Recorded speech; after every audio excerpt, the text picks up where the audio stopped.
Alright, so this is the 2007 ZZR600 restoration building towards Cafe Racer style. What I'm going to do is called the ground hugger. The bike was on, the owner crashed on it several years back and recovered and did a restoration on this bike, but had a problem with the completion part, and that's where I come in. So we talked and he decided to go for the Cafe Racer style, which I specialize in. So first things first is always mechanical. So what I did is, we need fork seals because they reported they lost the fluid. So I dumped the forks, and I'm going to tear those down tomorrow and do the fork seals, get that done. And then gonna leave it in this state until I'm done with the tail side of the Cafe Racer.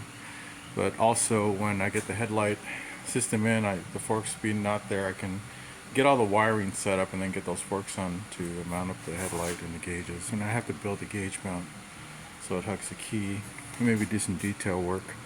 And then make sure all the cables and all the electrical on the front cluster is working. The mid cluster over the motor, I pulled the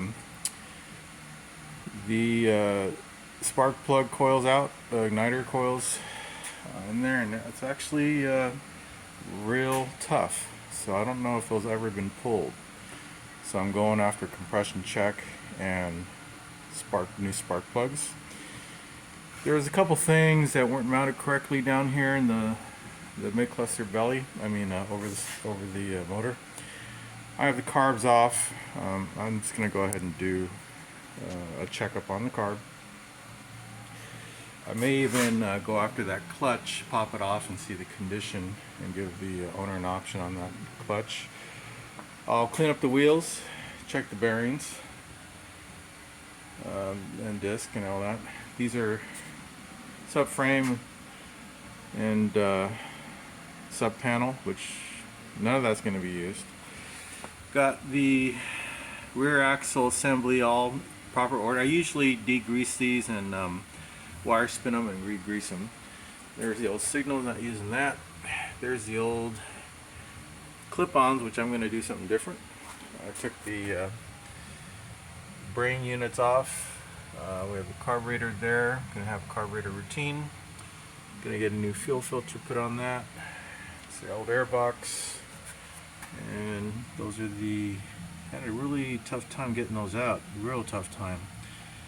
There's the old chain, gonna give the owner option to get a new chain.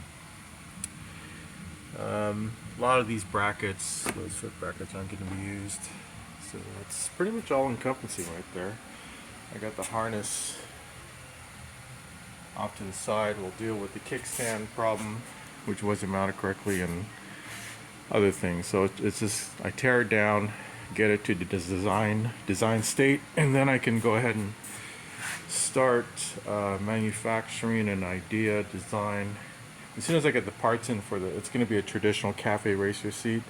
So my goal is to get that pipe to float with maybe one long bracket, one long tube mount, and then I'm working with these holes here for a primary rider solo seat, which is really important because I'm only shooting for solo rider, and the seat really is just kind of made for solo rider. So, and then minimizing as much of the electrical. So there's going to be a lot of cutting down of circuits on all that, and then a lot of creating mounts and tucking pretty much in this belly area, so we get a free-form wheel with the free-form look on the pipe. And then the front, I'm going to lower it. I'll lower down those tubes inwardly, and then down on the front end, get it to hug the front tire on a stiff rebuild on forks. So primarily that T-switch will be pretty much the highest point. So it's going to be a lot of fun. This is 1.5 sessions. Tuesday, Wednesday. We got a big session tomorrow, so I'm going to be doing the complete session on the fork tubes, and then doing the idea work and the planning for cutting down those wires and positioning all that stuff, and I should get all the parts in by next Monday, if not Saturday, which there is a ton of electrical work going on here. All right, so it's in the resting state now till then.